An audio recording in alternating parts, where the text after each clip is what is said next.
Sud Radio, le grand matin été, 7h-10h. Philippe David, Judith Belair. Sud Radio, il est 8h moins le quart. C'est l'heure du petit déjeuner politique avec Nicolas Dupont-Aignan, député de l'Essonne et président de Debout la France. Bonjour et bienvenue.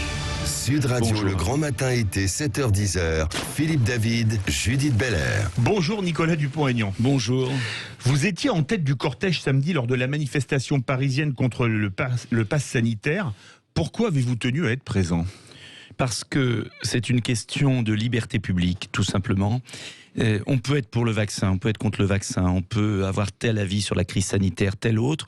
En revanche, on ne peut pas accepter que dans notre République, on interdise à plus de 20 millions de Français de circuler, d'aller dans un centre commercial, dans une pharmacie, de prendre un avion, un train.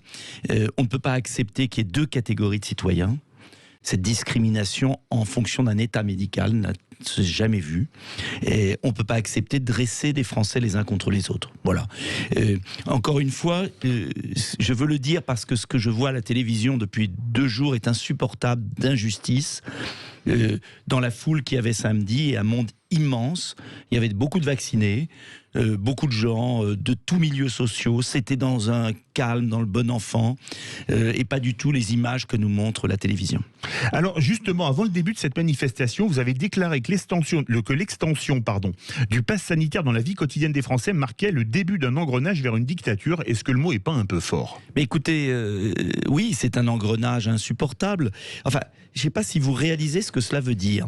Un homme, président de la République, dans un conseil de défense, où il n'y a pas de compte-rendu, annonce que l'ensemble de la population va être fichée, que selon son état de santé, on aura le droit de faire ceci, cela. Enfin, je ne sais pas si vous réalisez ce que ça veut dire. Dans aucun pays, à quelques exceptions près, il y a eu l'Autriche et le Danemark, et l'Arabie Saoudite, le Pakistan. En fait, c'est l'objectif, c'est pas anodin, c'est la vaccination obligatoire. Il l'a dit d'ailleurs. Or, on ne peut pas vacciner de manière obligatoire avec un vaccin qui est en phase d'étude. C'est un fait, c'est une autorisation conditionnelle. Et il n'y a pas que des anti-vaccins qui le disent, parce qu'il ne faut pas être anti-vaccin par principe, c'est absurde.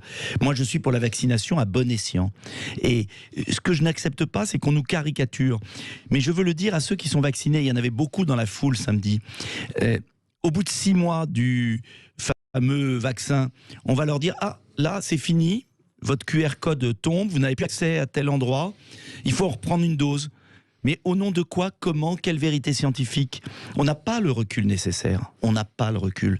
Donc, oui au vaccin quand je pense que c'est utile, et avec le conseil du médecin traitant. Oui à d'autres solutions aussi. Les soins précoces qui sont enfin reconnus. Augmenter les lits d'hospitalisation, avoir de la prévention, les purificateurs d'air dans les lieux publics. Bref, il y a quantité de moyens de lutter contre l'épidémie. Moi, je suis quelqu'un de très sérieux. Mais je n'accepte pas qu'on me traite de pas sérieux, alors que je crois que franchement, que ceux qui ne sont pas sérieux, ce sont ceux qui décident comme ça. Nicolas Dupont-Aignan, il y a 2 choses qui ont fait couler beaucoup d'encre dans cette manif. Ceux qui portaient une étoile jaune, un rescapé de la rafle du Veldiv a fait part de son indignation hier, et votre collègue député Martine Vonner qui a appelé à faire le siège des parlementaires. Qu'est-ce que vous voulez répondre à Martine Vonner et dire sur ceux qui ont... D'abord, il y a eu quelques cas sur des centaines de milliers, inacceptable sur l'étoile jaune, c'est ridicule, choquant, mais ce n'était que quelques cas. Quant à Martine Vonner, elle a eu un mot malheureux, mais dans son discours, il n'y avait aucune intention de violence, de rien du tout. Je veux dire que c'est toujours la même, la même manipulation médiatique. C'est-à-dire que vous prenez un cas parmi 1 million, vous le montez en épingle, et c'est sur BFM, matin, midi et soir. Vous savez, moi j'ai parlé avec beaucoup de gens, plus personne n'accorde de crédit à ces chaînes d'infos qui dénaturent les choses. Bien sûr qu'il y a des cas choquants, il faut les condamner. Et moi je suis quelqu'un qui condamne toute violence, tout excès, et je peux vous dire, et c'est ce qui m'a le plus impressionné, c'est la réflexion, l'intelligence collective qu'il y avait dans cette manifestation, le côté bon enfant, il n'y a pas eu une violence, tout s'est bien passé avec la police.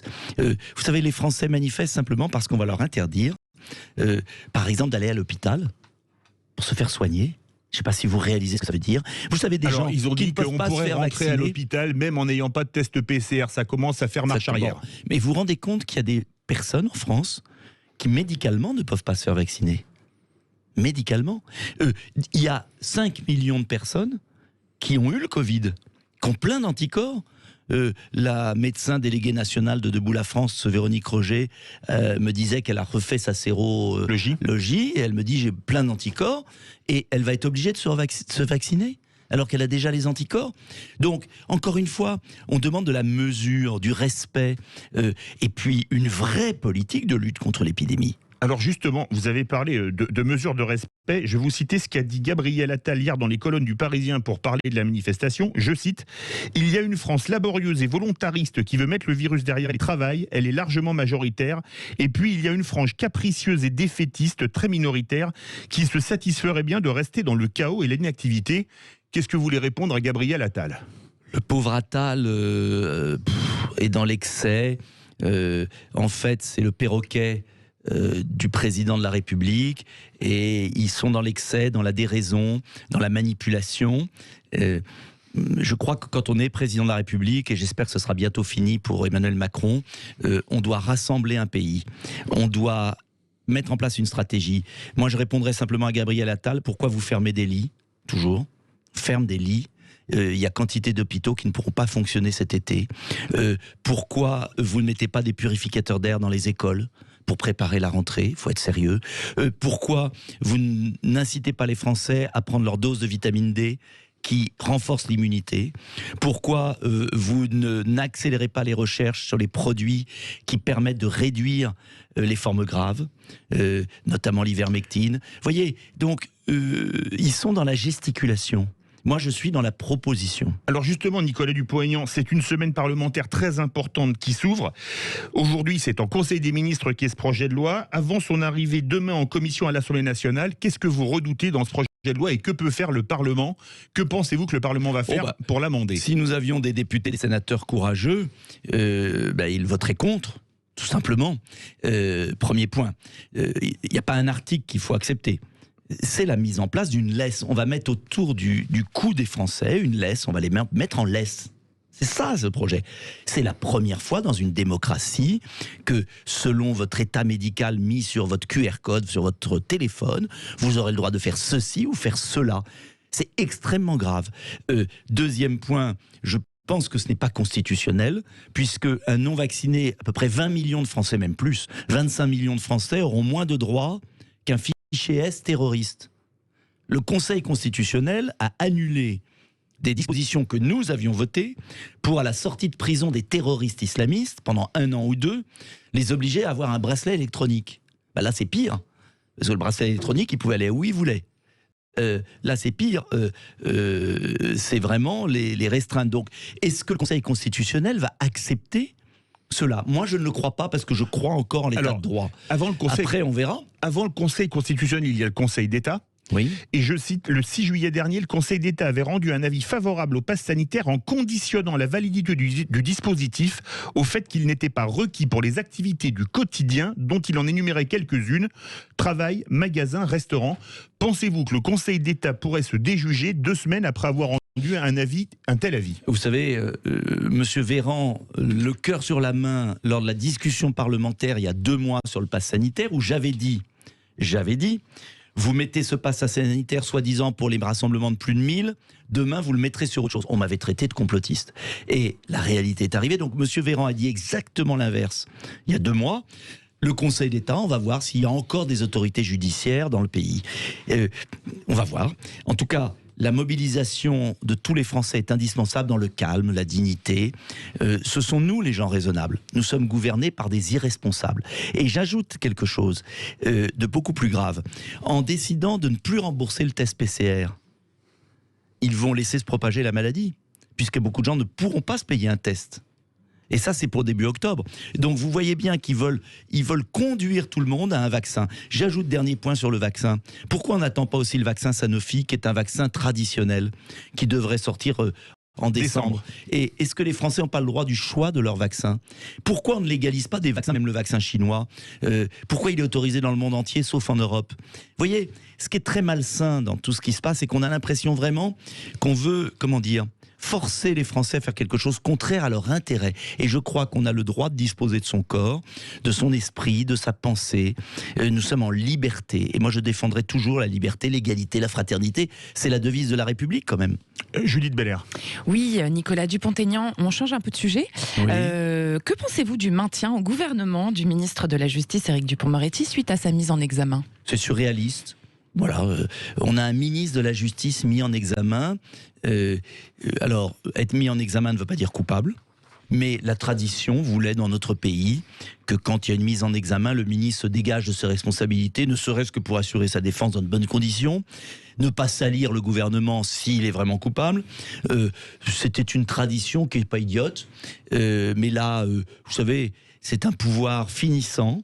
C'est un pouvoir à bout qui est dans la provocation. Voilà, donc c'est triste pour nos institutions. Et est-ce que vous pensez que Éric Dupond-Moretti risque d'être un boulet pour le président de la République? Il est un boulet. Mais dans la campagne présidentielle, écoutez, au moins ce sera une chance. Mais moi, je vais vous dire ce qui me fait de la peine. C'est pour mon pays. C'est l'idée que je me fais des institutions de la République, l'idée que je me fais d'un président de la République, l'idée que je me fais d'un gouvernement. Vous savez, le président de la République avait promis, et je l'avais promis pendant ma campagne présidentielle, d'instituer le casier judiciaire vierge pour tous les élus. Il ne l'a jamais appliqué. Moi, j'aimerais qu'on impose un casier judiciaire vierge à tous les élus. Vous savez, quand j'étais maire, on recrutait un animateur sportif dans une école, on demandait le casier judiciaire. Bon, ben, les élus, ce sont les seuls qui peuvent s'exonérer de ça. Enfin, vous comprenez? Et il faut absolument qu'on revoie la manière dont on gouverne le pays. Il faut qu'il y ait un grand coup de balai. Mais il faut que les Français aillent voter. Il faut que les Français aussi se prennent en main. Et je leur dis amicalement, en tout cas moi je serai candidat à la présidentielle pour cela, pour offrir aux Français un choix. Et je leur demande d'aller voter au moins et de se dire, imaginez 50 plus avec Emmanuel Macron. Imaginez 50 plus avec Emmanuel Macron. C'est pas imaginable, mais ça veut dire qu'il faut préparer maintenant l'alternative. Il faut être sérieux, il faut dire aux Français, voilà ce qu'on propose. Et j'invite tous les Français à regarder mon site 2022 NDA, parce que je crois qu'il faut maintenant passer à la suite. Qu'est-ce qu'on propose? Comment on peut redresser le pays? Sur quels axes? Avec qui? C'est l'enjeu majeur. C'est bientôt, c'est dans 9 mois. Hein. Merci. Merci beaucoup, Éric Dupond-Moretti. Non, Nicolas Dupond-Aignan, excusez-moi. Ne m'insultez pas. Elle est magnifique, celle-là. Pardon, excusez-moi, Nicolas Dupond-Aignan. Je suis bien désolée. Je vous en prie. Vous étiez resté dans votre question. Voilà, c'est ça. Merci. Pardonnez-moi. Je vous en prie. Merci beaucoup. Merci beaucoup. Allez,